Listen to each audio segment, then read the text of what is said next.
হচ্ছে সকালের ব্রেকফাস্ট, ছোলা সেদ্ধ, গাজর সেদ্ধ, আর এদিকে বর স্যালাড তৈরি করে দিল। আর এখানে এত পেঁয়াজ কেন? পেঁয়াজটা বলো। তো দুপুরে রান্না বান্নার আয়োজন হচ্ছে, তোমাদেরকে পরে দেখাচ্ছি কি হবে। আজকে যেহেতু রবিবার, স্পেশাল তো হবেই কিছু, তাই না? এই খাবারটা কিন্তু দারুণ হেলদি, যেটা এখন হচ্ছে সেই। হেলদি খাও, সুস্থ থাকো নাকি? হ্যাঁ, ফিট খাও, ফিট থাকো। দারুণ দারুণ,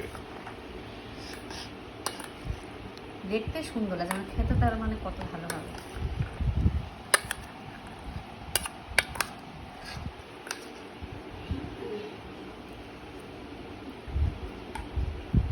গরম গরম, তোমরা ট্রাই করতে পারবো, দারুণ কথা।